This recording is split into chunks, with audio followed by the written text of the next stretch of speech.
evidence on appeals against regulatory decisions and competition decisions. However, what is, well, of course I have as a teacher for many years taught undergraduates, and it seemed to me that an interesting focus getting towards the end of this symposium would be actually to think about what the implications are of the crises that we appear to have gone through in macroeconomics. What are the implications, if any, for the way we teach undergraduates? And why I think that's important is, of course, that one of the reasons that has driven undergraduates to the rise in undergraduate numbers in economics, taking economics module, has been in response to the crisis. In fact, the numbers have gone up because they actually think, we must have something useful to say. So, what might we have useful to say? That's where I think we benefit in this audience, because I know there are at least two people here who've written well-established textbooks who no doubt have very clear views of this. And in fact, what I'll be doing in my presentation is largely posing questions, because I don't personally have the answers. But I thought that when I was thinking about this, where would I start? And I was thinking about the fact that in most universities, no economics graduate would go on to be an economist.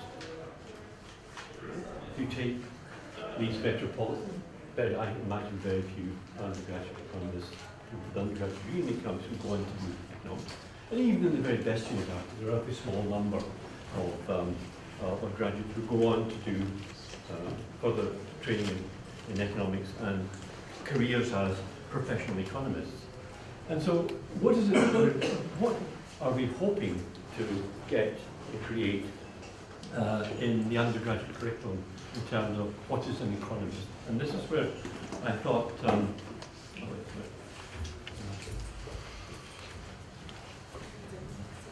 right.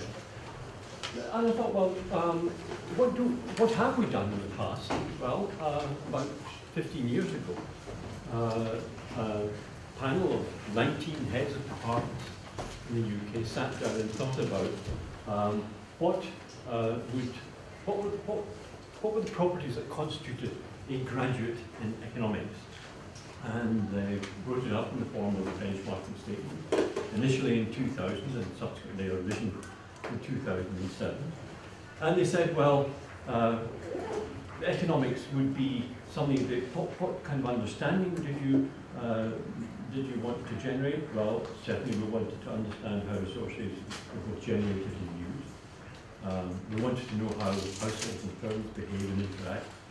And in particular, the role that institutions might play in that process, and the kind of mechanisms that exist in order to ensure that these transactions that happen in interaction occur, that the individual, the understanding should be both at the micro level and macro level, that there certainly should be some appreciation of the difference between static and dynamic, and the whole thing should be looked at in an international context. That's the broad brush thing. But in fact, of course, the key thing is what is it that we want in our undergraduate curriculum students to be developing? Well, first thing is, of course, the skill of abstraction and simplification. The idea of modelling, that should be something that undergraduate students certainly have a command of. They should be able to analyse and reason, and that reasoning should be, and again, it's in some sense evident from the discussion we've been having in this symposium, it should be both deductive and inductive. They certainly need to be able to marshal evidence, to know what are facts and what are stylized facts, and to assimilate and structure all these materials in a sensible form. Should be able to work with quantitative and qualitative data, and certainly if one's trying to understand things like diffusion of processes, a lot of qualitative information may be, the narrative type discussions may actually be quite valuable in that. Certainly the work I did a long time ago in the diffusion of innovation, in fact involved reading a lot of narrative on how actual diffuse actually spread, or innovations actually diffused through economies. We want our students to be able to communicate concisely to a wide audience. That's actually a skill that is worryingly absent from most undergraduate, graduate economists. It's depressing when you meet them on graduation day and you're there with their parents and they come along and the parents ask, say, well, what did Professor X tell you about this issue or that issue? And they're blank. There's terror. There's a sense in which we've taught them a lot, but somehow it hasn't coalesced in a coherent whole that they can actually enunciate what this is all about. And so that's clearly a skill that, you know, and it might be we're trying to push far too much into them. Remember, there are capacity limits in relation to them is new knowledge. They're quite technical, difficult knowledge, and maybe we need to recognise that more fully.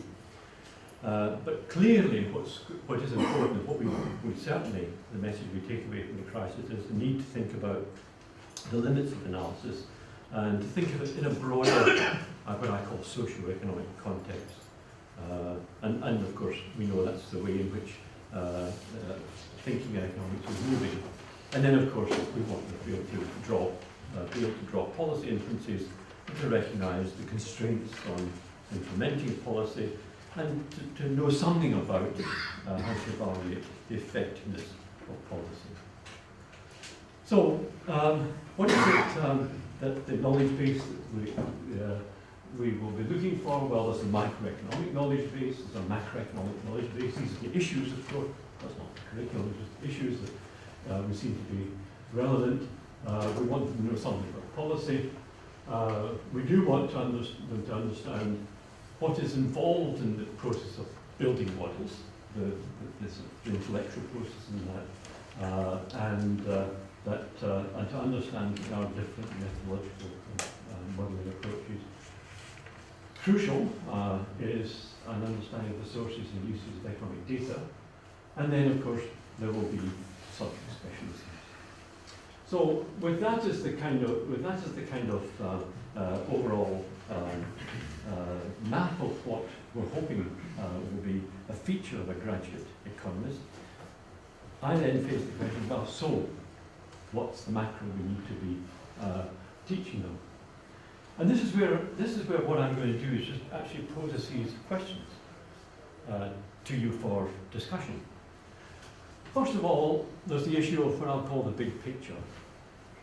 And that could go as far as economic history, but what I have in mind here is, you know, that we need students must surely have spent time studying economic data and trends in macroeconomic variables.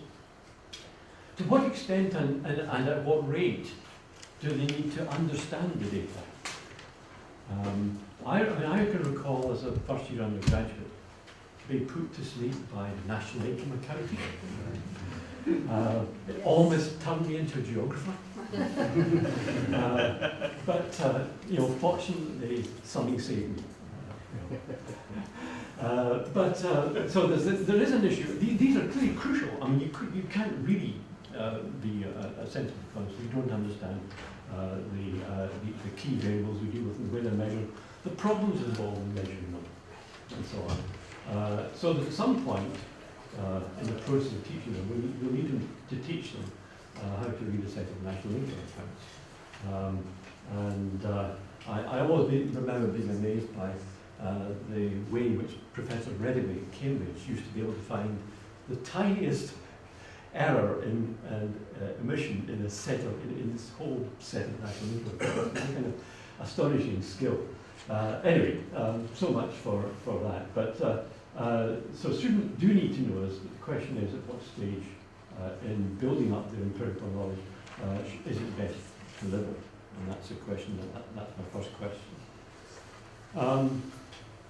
What should be the elements of the macro model we use for teaching? Is there something really wrong about the general model that we currently use? Is that something? I mean, is that something we need to rethink? Well, certainly, we would want them to understand that the economy is one of many markets, and there is some sort of general equilibrium process at work. Dynamics are central, so we want them to have a model and some kind of intertemporal linkages.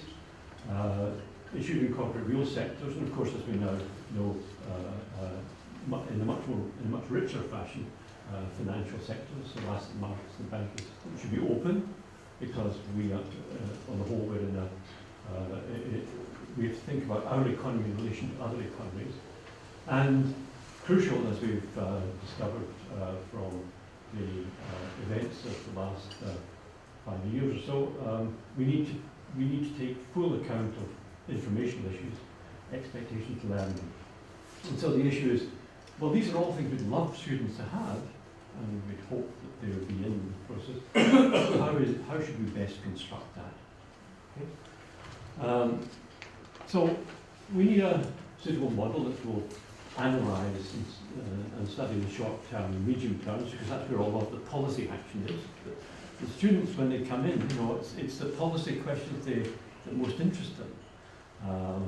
They want to know, well, what if the government did this, or what if the government did that? Probably, and this may be controversial, probably we can leave the analysis of the longer term, so growth and technical progress, to much later on in the curriculum. My experience is that students are far more, students at the first and second year level certainly seem to be much more interested in contemporary short-run issues than in the longer term picture. But that may just be my misinterpretation of what they tell me. But clearly the model we teach them should be suitable for interpreting some of what policymakers are doing. It may be an incomplete model, a simplified model, so there may be many things that you can't do. But certainly the important thing is that it's a model that allows us to ensure that students develop structured thinking. And I guess the new Keynesian model is a pretty well tried and tested model. It's a relatively simple model, it's well understood, it's a workhorse. It may not be the model you'd use at a graduate level, but it's probably a pretty good model for undergraduates. And the great thing about it is, of course, it's accessible to both graphical and mathematical forms of analysis. And in fact, having graphical forms of analysis is the majority of students, certainly the majority of students I have taught, have found far easier to take on board and to reason using a graphical approach. So that model would have three key elements. We study the goods market, factor market, financial markets. So we would certainly want to model nowadays monetary policy and central bank behaviour. You'd want to be able to conduct simple policy analyses. And I would imagine want to discuss where the business cycle, what's the source of business cycles, and what is the implication of openness in goods and financial markets, so international transmission mechanisms and the like. So my feeling is that at the end of all of this, what we're trying to ensure is that students do have it's very simplified. What they have is a coherent framework. It hangs together. And it's also analytical in nature. It's something that allows them to develop their analytical understanding. And even if it doesn't allow them to understand all the events that they observe in the world in the short to medium term, it should help them to understand, and they should be able to use it to explain a majority of these events. So with that as the kind of core, where would you go on? Once you've got that core established, where do you go on? Well, I think clearly the things you then want to build is the role of expectations and information. So how forward-looking should these be? What should the dynamics of these be? You want to look at the topics we heard about this morning, the links between asset values and agent decisions. Again, the information issues there. the macroeconomic foundations, to what extent do we need to teach undergraduates. I think it probably must be quite important to have multiple agents, and both at the household level and the firm level, and the different constraints they face. To look at the various exchange rate regimes that they have, and probably at some point to study some crises and the sources of these crises. We can understand the sources of these crises and the forms in which people respond to that. So here's my final set of questions to you. When should the long term come in? Is it something critical? What I mean by that is economic growth, the sources of economic growth. Do we still want to tell stories about long cycles? Or is that something that's too historical to be of any interest anymore? Certainly, at what stage should the long term come in? And then the other point is that what I've said up to now is pretty core stuff. You know, this is the kind of raw foundation upon which you would want to build a more sophisticated understanding at the undergraduate level. What form should that more sophisticated understanding take? Should it be one in which you look at the detailed modelling of the financial sector? Should you actually get them involved in formal DSG, or is that something that's too dangerous for undergraduates? Well, one has to. Well, I see again the problem with. I guess the problem with formal DSG is, of course, it's a rather technical area of literature, and the danger, if you're trying to, the danger is communicating effectively a technical model to students that they properly understand and don't misuse and don't misunderstand. Should we be teaching about real business science? Are there other approaches? What about political economy? I don't know the answer to these questions, but I suspect that you, as an audience of macroeconomists, do know some of the answers to these questions. But here's the general point I want to finish with, and that is that more than ever before, students need to be convinced the macro we're going to teach them is relevant. And it allows them to make sense of what policymakers are doing, and that in some sense they're also persuaded that it's actually addressing the needs of policymakers. They want to understand that the economics that they're learning is something that they could actually go and if they talked about it to a policymaker would listen to it. So I leave it with you. I leave it initially for my discussant, but I leave it with you as macroeconomists. So what macro should we be teaching undergraduates? And I'd like to think there is some use.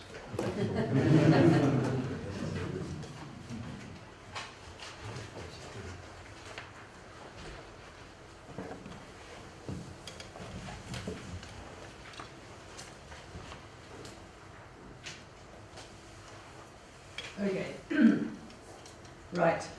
So, yeah, what I'm going to do is to talk in rather concrete terms about what I think we should teach undergraduates, and you'll doubtless think it's extremely self-referential, for which I apologise. But then you've been talking about your own papers, so maybe it's not so bad after all. Okay, so the point that that John made, I think, is right. A tiny minority of economics undergraduates go into research, macro. Even the ones that work in the, say, government economics service, not many of them use macro modelling in their day job. Some use it as background knowledge in a variety of workplaces. So what we want to do is to help them develop these broader analytical thinking skills, insights from simple models like the paradox of thrift. I always think is a really good one. And this, I think, is really important now. I think that in terms of a broader sense of public understanding of economics, citizens in Europe, especially in recent months, have been asked to vote on different kinds of economic programs about which they have no understanding. And I think it's incumbent on us as educators to make sure that our economics undergraduates are well educated in this sense. And that they're able to communicate with non-economists. So this seems like a kind of really baseline standard that we should try to adhere to. So what's happened in the teaching of undergraduate macro? Well, there's this book that we're heavily advertising here. It's Diane's book, which came out of a conference organised in February by the Government Economic Service and the Bank of England. And there was general discussion about what was wrong with macro teaching, somehow an overemphasis on well-functioning markets, not placing enough weight on real-world context, including history and data. And I'd just make one further advertisement at this point, which is that Kevin Hoover has a new intermediate macro book out, which is very heavily data-oriented, and I'd really encourage anyone to take a look at that. And that there's a general intolerance of heterodox approaches, and we've seen a little bit of tension on that score in this room. So proposals for reform are that we should include economic history, including very recent economic history and data, that somehow we need to get some sense among our students about the history of their discipline and where changes in ideas have come from and why they've happened, and that we might be open to insights from alternative traditions and methodologies. What about some evidence? What's actually happened in terms of the way economics has been taught at undergraduate level since the crisis? There was a survey published in this working paper by Gertner and co-authors of rather a decent sort of sample of teachers in the US and Europe. And what they found was that some version or other of sort of aggregate demand, aggregate supply macro was virtually universal, but also I thought quite interestingly some elements of RBC and some introduction to a new Keynesian Phillips curve at least were to be found in some 3/4 of mandatory macro courses. In terms of changes that have happened after the crisis, more teaching on debt dynamics, and that's obvious because it's important. It's also obvious because it's easy, so it's a kind of easy thing to add into the curriculum. Then I think this is kind of interesting from our perspective here, that the biggest difference between the US and Europe in terms of what's actually in the curriculum was that in the US there's much more coverage of banks and financial institutions than in courses in Europe. And there's a bigger tendency among European economics instructors to say that this sort of bank finance crisis stuff was somehow not really macro and they weren't going to do it. At the same time, there was more emphasis on economic history and case studies. So the issue then is how do we fit all of this stuff into an already crowded curriculum? So what the common response, I think, among many teachers in the post-crisis period is, well, we teach this standard set of models. So there's some kind of ISLM or AVAS or three-equation model. There's Mundell-Fleming. We might teach a simple RBC, some new Keynesian stuff. Then we have models of unemployment, hysteresis, matching. Then there's Dornbusch overshooting. So we kind of give them all of this stuff. Then there are a variety of policy topics, monetary and fiscal, with QE coming in now, as I said, debt dynamics and also fiscal consolidation. There would be some illustrative examples of how different models, right, from this kind of menu at the top, how we could pick and choose between these different models to apply them to particular historical events, to talk about different policy regimes and the effects of policy changes. I think it seems there's some attempt to provide a descriptive account of the credit crunch and the recession.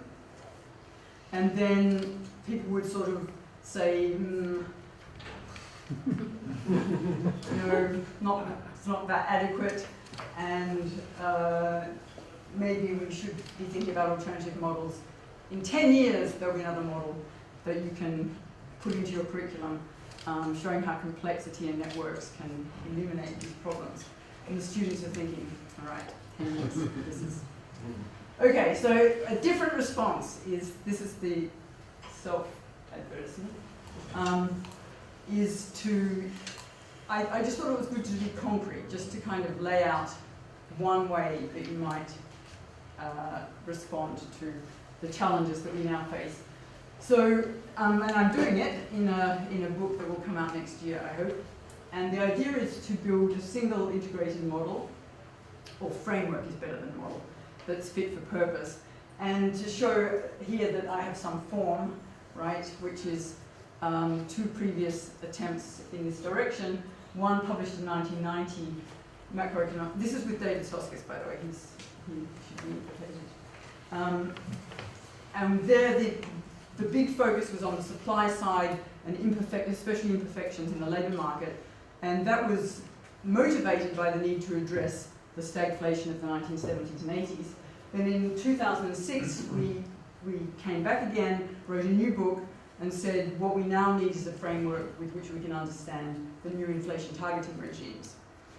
Okay, so then the world changed 2 years later, so we have to do something different. So we're now writing a new book where we integrate the financial sector into the model, and that's what I want to try and sketch or suggest how we might do it. So what's the big difference between what we do and what I showed you before? So this is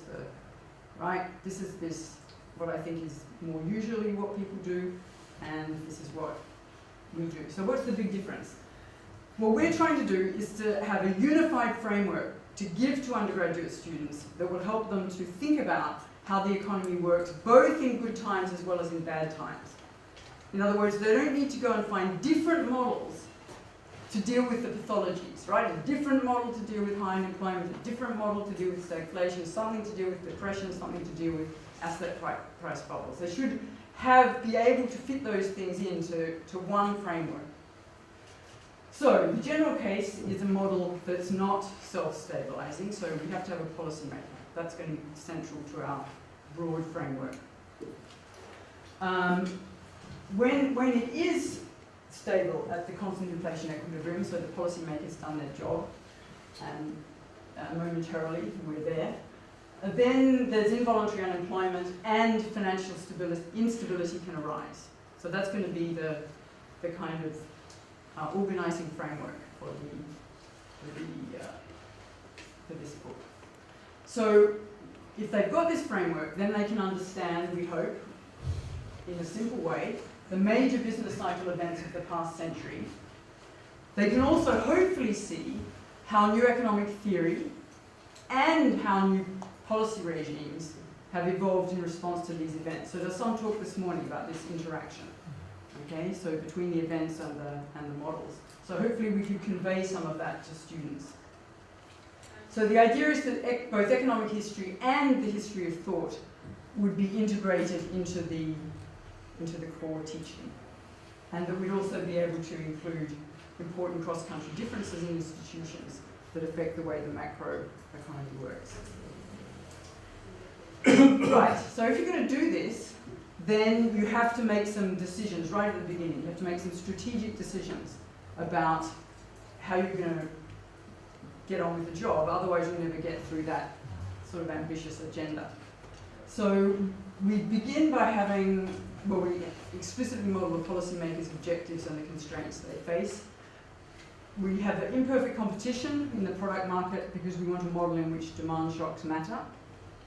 So we can't have prices changing to stabilise the economy in the face of demand shocks. We've got credit constrained and unconstrained households and firms from the beginning. Okay, so they're right there from the start. So demand shocks can be amplified by the multiplier. We have incomplete contracts and unions in the labour market. So there's involuntary unemployment at the constant inflation equilibrium. Shocks have persistent effects. We have non-Ricardian fiscal policy, and we have uncertainty in the economic environment. So we place a lot of stress on lags, on the importance of forecasting, and, if you like, why we should be humble. I mean, I think there's a real issue in teaching undergraduates between emphasizing what we don't know and the importance of uncertainty on the one hand. The problem that can produce nihilism, right? They just give up and they go and do geography or anthropology or something. And on the other hand, seeming to be very arrogant and seeming to have a way of kind of thinking about everything. And we sort of have to steer away between those two problems. But the way I think about it is I would like to kind of empower the students to have a way of thinking about the world, but for them to be sensitive to what we don't know and to the assumptions that we're making. So what can students do with the model? With this model, they can analyze demand shocks, supply side shocks, inflation shocks, and they can think about the stabilizing response of the policymaker. They can see that when the economy is away from the zero nominal bound, that the monetary policy would be the more attractive choice for stabilization than fiscal policy. So they've got to get to understand the difficulties that are associated with using fiscal policy. That they can see, again within the same framework, that the zero nominal bound unorthodox monetary policy and fiscal policy are used, why they may or may not work. Some of the discussions we had yesterday. Then they can use the same model, and this is new in this, we didn't do this before, in the new book. We can do exactly the same set of things with the open economy, and we can do that by seeing how the foreign exchange market interacts with the central bank in forecasting the effects of shocks. So instead of just the interest rate being the stabilizing tool of the central bank, what happens is that the interest rate and the exchange rate change together as both solve for the same forward-looking problem. Okay. There are obviously problems with that, but it gives you a kind of simple framework for students to think about what happens when you move to an open economy with an inflation targeting central bank.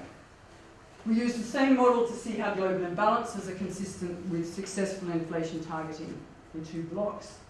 And we can use the same model to analyse, if you like, the benign neglect of stabilisation at national level by Eurozone member countries. So you can talk about lots of different things that are relevant policy problems for students, but that also give them insight into the way two-country model works, the way a fixed exchange rate works, the way a flexible exchange rate works, and so on.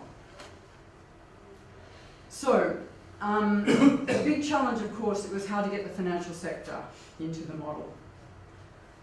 And we're doing this in 4 steps. First of all, we have to get commercial banks into the 3-equation model, so that's the first step.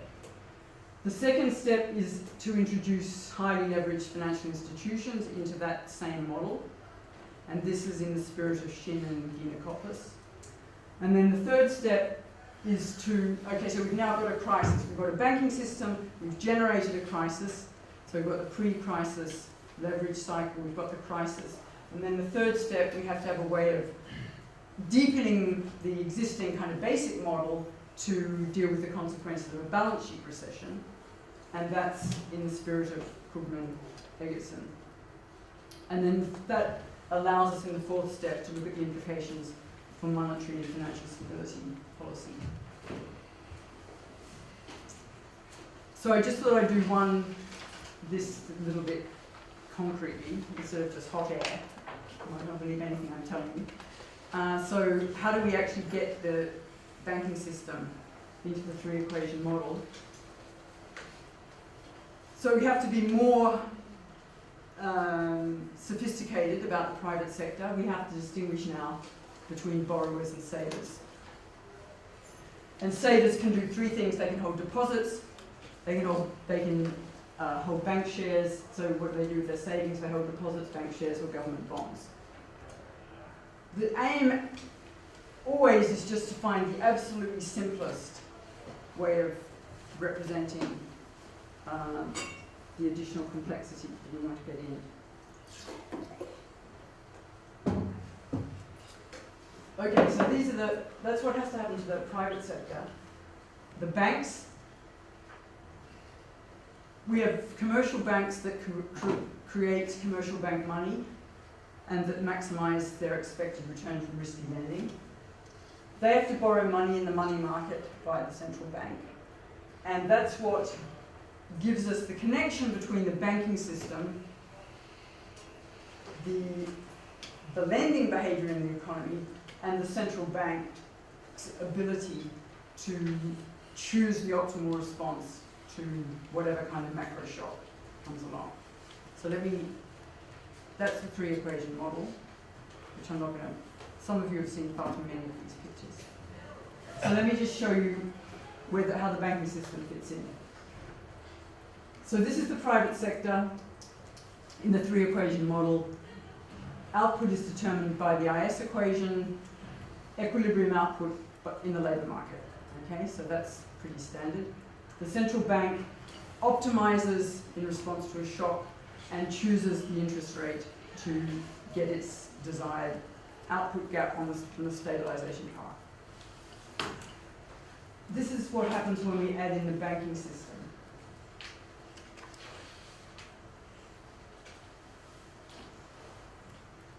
So basically what happens is that the students know the top part really well,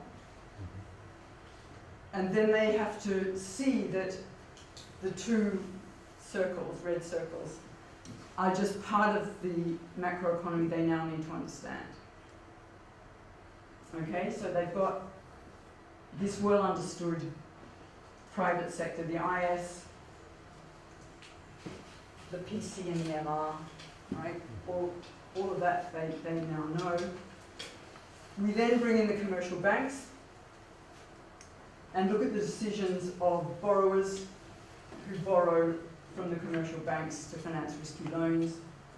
What do the savers do? They put deposits in banks and buy bank shares. They lend money in the money market. And then the central bank comes back into the story because in order to make these loans, the commercial banks, okay, they're getting some deposits and the households are buying some shares, but they still have a funding problem. So they've got to borrow money from the money market through the central bank, and that's what allows the central bank to implement its desired output gap. That's the way it works in this very simple model. Okay? So the central banks are now setting the lending rate, which is going to depend on risk, their risk tolerance, and their capacity to bear risk. So that's kind of well known. The central bank sets the policy rate. That's what sets the spread and pins down output on the IS. So that's how it works. The tools that students need to understand this are balance sheets, which they probably haven't learned before. They have a simple optimizing model of how the commercial bank behaves. And they just have to have one more diagram. Okay, they just need one more diagram to supplement the three equation model to show how the central bank sets the policy rate to get onto the MR curve. Okay, so it's a more complicated world, but it's not unteachable to undergraduates. So that's the first step. The second step, I'm running out of time. 2.5 minutes. Oh, plenty. Okay. So the second step, I'm not going to do 3 and 4 because I haven't got enough time. So I forecast this. So the second step is, okay, now we've got the banking system in there in a well-functioning great moderation period. But now we have to have a mechanism that gives us a crisis. So to do that, we have to introduce the possibility of savers holding risky assets as well as safe government bonds. So that's one extra dimension. And we have to bring in highly leveraged financial institutions. So once we've done both of those two things, the risky assets that are on the balance sheet of the commercial banks are now tradable, and they can take on a life of their own separate from the real economy. So the central bank is busily managing the real economy as usual, getting to its inflation target. But meanwhile, these assets are being traded, and the key kind of analytical question that we show in a very simple way is risk falls because of the great moderation or because of an element of the financial sophistication that's emerged. Doesn't really matter what causes this. The price of the risky asset goes up, and then the big question is what happens to the capital gains, right? So savers just investing in a safe asset, but the highly leveraged financial institutions increase their demand for the risky assets, and that's what generates the leverage cycle in the Unicoplis way. Meanwhile, back at the central bank, everything is fine. Inflation is the target. Nothing has been disturbed by this creation of the leverage cycle in these, because of what's happened to these risky assets. At least that's a simple baseline case that you could begin with. You can then get a crisis just by saying risk goes back to where it was to begin with. Okay, so risk fell, this all happened, risk just goes back again, and we now have a crisis because the HLFIs can be wiped out. So that's reasonably easy to do using balance sheets, a simple formalization of the leverage cycle, and numerical examples. As I said, no time for 3 and 4. I think that there are signs that the expectations and needs of students are changing. I think they're becoming more demanding, and they really want to have a way of understanding what's going on in the world. I mean, these students now who are coming in at 18, they were 13 when the financial crisis began. So all of their kind of politically engaged life has been in this period. So they're animated by it. They want to understand what's going on. So I think it's a great time to work on creating a curriculum that's fit for purpose. Really, you should stay there, because it wasn't really a discussion. So, John, will you come up as well? And we've got Mark, I saw you first. Okay. So we'll ask either paper. Okay. Wendy, let me say, first of all, the way I teach my intermediate macro course is exactly the way you suggest. I don't have a textbook, so I look forward to seeing your textbook. But the second point I would make is the model you put up was, to my eye, is an ISLM representation of the model I presented on Monday. The one difference is I didn't have household debt in it. But all the other features... But with no LM, please, no LM. Right, but it was... Well, whatever you want to call it. MR, it's fine. But no, with the banks it's actually called BB, but we can get to that. Yeah, it's not an LM. I think it's really important to understand. Well, put it this way, it was a simpler representation. Yeah, okay. Yeah. We can footnotes. Yeah, I think what you put up was something that would interest all these students, as you said, who were brought up in this period. But I would have the one drawback. You have in this model at some point people who decide. And I noticed that you said that's all well understood. And all those guys are maximizing their concave functions over their convex sets. And if you are getting up to that level of sophistication, probably down the bottom you're not telling them that, but they've all learned that. And I think one of the things they might have taken home from the financial crisis and so forth is that very often the problems people are faced with in these models, which may cause many of the problems, are the fact that they're not solving that sort of problem. And so some treatment should be made of other ways of people making decisions. Yeah, no, you're right. I mean, we don't have we have some sophisticated agents, if you like, in the model, but there are lots of rule of thumb agents.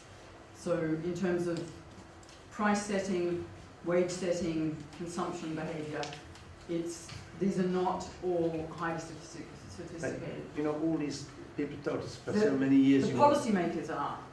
Rigorous micro foundations, and suddenly I'm putting in people who are rule of thumb. Yeah. So we should be talking about that, I think, and not just popping them in. Yeah, no. Okay, so sorry, I thought I made that clear in my list of things I had to do to begin with, to get going. But in terms of talking to students, I guess my predilection is to give them something with which they can do something first, and then to step back and interrogate the kind of assumptions and things more deeply. Because I think if you try to do that first, then they either lose interest or they become obsessed with that, and they never really invest in learning how the model works. But they're getting micro one at the same time. Anyway, somebody else. John, good questions. Thank you, Wendy. Some reasonable answers. And thank you for the plug. Thank you, Karen, for your vote of confidence. What I want out of my students is I found when I taught out of standard books that they could learn anything you taught them, and they could get good grades, but what they couldn't do is find a way of applying that to material.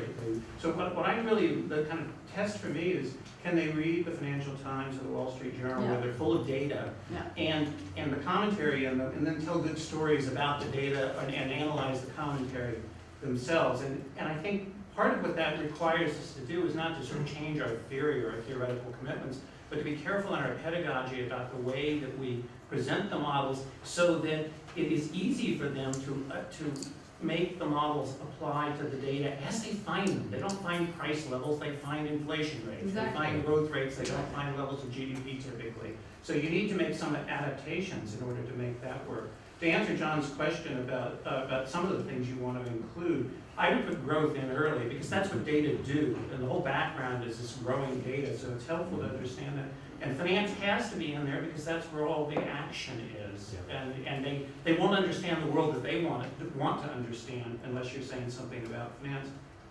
And then I'm going to say something that's just surprising for somebody who is professionally a historian of economic thought. I leave out the history of economic thought, and I leave out alternative approaches. I would rather have a coherent approach than a set of alternative approaches. You were worried, Wendy, about nihilism on the part of the students. I'm worried about relativism, about them, a kind of cheap relativism that says, oh, there's a bunch of different models that do a bunch of different things, and I ought to choose the model that suits my political position or something like that. I want them to feel that they're bound by a model that suits the world, and then they can make their political position. Dorian? Well, I guess I feel a bit differently. You know, I took Econ 1 and I dropped it halfway through because I didn't believe anything I was being taught.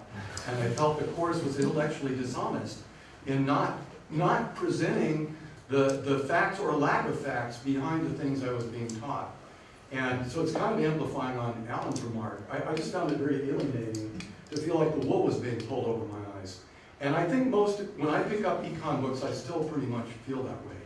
And you know, in contrast in physics, they say there's these experiments, they send you off to the lab, you botch the experiment, you come back shaking your head going, my God, you know, I can't determine Planck's constant within a factor of 10. But at least you kind of realize that the whole thing sits on shaky foundations. And so I think I understand what you say about, you know, not wanting to demoralize the students or, you know, relativism and so on, and maybe I'm weird. But I just think that it's really, I think with economics textbooks would benefit if there was a little parallel track saying, what are the facts behind each model? You could tell the story and have a parallel story of, is this empirically well-founded or not? And when you introduce the Cobb-Douglas function, the little box says there is no evidence that this function has anything to do with the real world. You know, and cite the papers. And I think even if you're reading the newspaper, that would also help you put what you're reading in the newspaper in context. Also, just to comment on the relativism point, David Henry made a very good point in his talk that, you know, economics as a field is a moving target. You know, it's a very dynamic field. Theory changes all the time, and I think unless you book it, you know, the curriculum gives a snapshot of, you know, what's the consensus, what's the best views today. But unless you bookend that with a bit of where we came from, and also a little hint of where we might be going, and this gets into the heterodox approaches. The students have no context. It becomes like, you know, something on stone tablets from Moses dropped on them. Yeah. So I think you need to give that, you know, I think it's perfectly fair to teach all the core concepts that are being discussed here, but give them those bookends on either side. Bridget? I want to make a plea for the longer term as well, because I think that's actually one of the elements in which we get this context. After all, the history of economics is also the history of capitalism and what capitalism has actually achieved for possibly inequality, but also reduction in poverty, increased lifespans, all of those sort of long-term things. And as you put that context around it, I don't think you can make sense of the effectively toy models which we can then teach people to play with. David? I was struck by something you said earlier when you said we should be humble in the way we teach macroeconomics. And I think there's a problem with that. It sounds very sensible. There's no problem with that.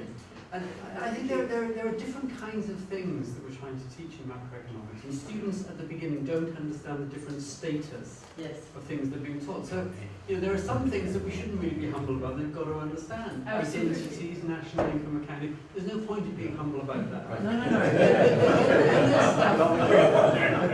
I quite agree. Then there's intermediate stuff, which is kind of theory and might not be true, but we have very good reasons to believe that it is true. Comparative advantage and gains from trade. And then there's stuff that we should be humble about. We're not really sure about it. What's the effect of monetary policy on unemployment? Exactly. And I think one of the difficulties is trying to teach these three different, maybe there are more than three categories, it's like a continuum. But there are clearly huge differences in the nature of what you're trying to teach, and students do not understand the difference between what they're being taught at the beginning, and maybe not even after two and a half years. That's why I think it's difficult to be humble. Well, yeah, selectively humble. Yeah, but they get confused. I'm afraid I don't remember, I may have missed it, but did either of you have anything on fixed versus floating exchange rates? Absolutely. David? Yes, I mean, following up Don's, I think it's really, we have wonderful data in the UK from 1860 to today. It's really well documented. People like Charlie Bean has worked quite hard in updating the series. We've got almost all the macro series. And I think there should be these little boxes, because when you look at the data, there is simply no relationship over the long run between many of the things that economists assert are related. I mean, unemployment and real wages are not related in the data. They may be related in some strange way. You look at the data. On the other hand, the Cobb-Douglas production function works extremely well in explaining the relationship between aggregate output, aggregate employment, and aggregate capital stock and trade. It really is it's almost a straight line apart from the 1930s. And having that data in there, well, Wendy's seen my book on it. Yeah. I've written a book saying you can do all of this, and you can teach econometrics while you're doing it, which was left a lot out of both of them. So you can actually do a vast amount of econometrics by just saying, here's the data on national debt. Look at it, it went up to 2.5, it's come down to 0.4, it's up to 0.6. What's it related to? Well, you tell me, plot any other thing. Wars. Nothing. Well, wars created, Charles, but what's it related to? And the answer is nothing. Nothing. Nothing's bigger than